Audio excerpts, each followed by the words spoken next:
A few months ago, we launched the Calvin's Latin Bible app for Android, and just a few weeks ago, we introduced the Apple version.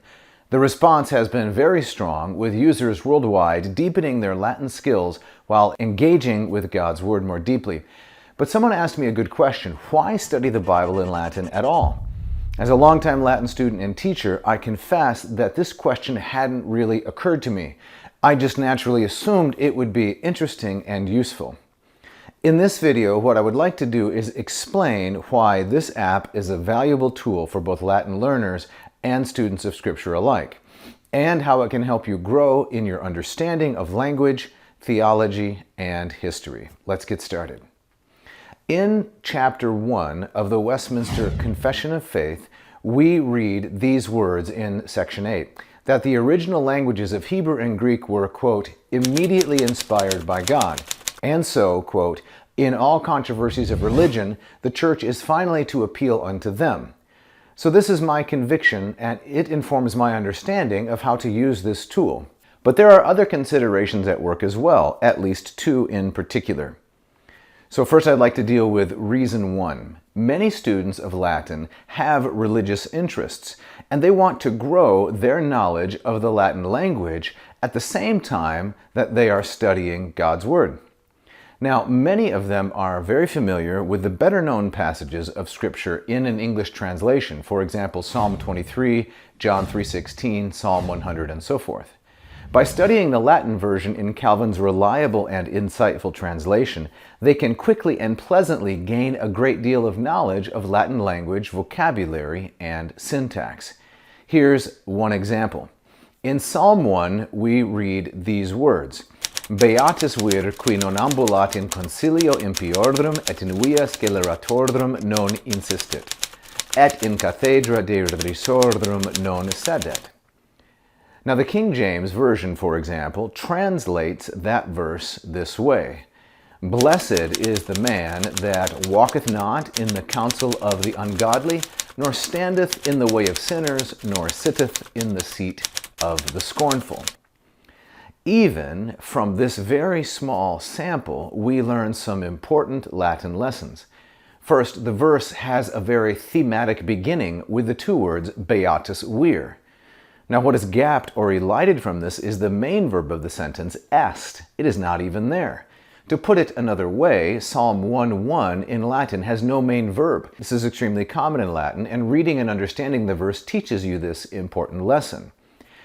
After we get the initial idea, blessed is the man, we then have a relative clause introduced by qui. It features three verbs, ambulat, insistit, and sedet. But their distribution in the verse differs. The first one, ambulat, immediately follows the relative pronoun. Now, why did Calvin make this decision? How does it differ from Jerome's construal in the Vulgate and from the Hebrew? Then notice that the other two verbs, insistit and sedet, in a beautiful kind of parallelism, come at the end of their respective clauses. Now, there is a great deal of interesting structure as well in the plural genitives that are used in this verse. We have these phrases: in concilio impiorum, in via sceleratorum, in cathedra derisorum. Latin loves this kind of parallel structure in a way that English does not, or at least is very difficult to achieve in English. It is difficult for someone who did not grow up speaking Latin, which is nearly all of us, to get a feel for this kind of rhythm. Reading the Bible in Latin in a comfortable and pleasant manner can do much to further your understanding of Latin syntax and style. Now here's the second reason, reason two. Calvin's translation reflects his deep exegetical insights, which were informed by the original languages and respected even by some of his opponents. Now, translation is always an interpretive act, and Calvin's choices reveal his theological perspective. For example, in John 1:1, Jerome translated the noun logos, the Greek word logos, as verbum, but Erasmus specifically chose the word sermo. Calvin followed Erasmus in a way that sparked much debate in the 16th century. This set off a firestorm of controversy, you might say, and if you want to know some of the history of that, you can listen to the podcast that we have done on this subject, Sermo versus Verbum. I'll put the link in my comments. The point is that by studying Calvin's Latin Bible, you can see some of his interpretive decisions and some of their theological implications. To get a full sense of the author's view of a particular verse, you would have to read his commentary.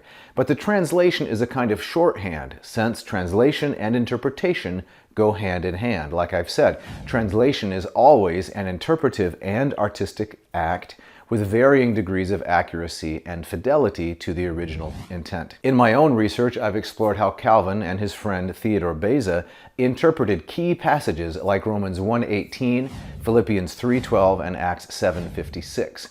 Their Latin commentaries offer unique insights that differ from the interpretations of Jerome, Erasmus, and many others. If you're interested, I've written 2 papers on these topics, which I can also share with you. Calvin's Latin Bible app is a convenient way to access these perspectives and to deepen your understanding of Scripture through the lens of the Reformation.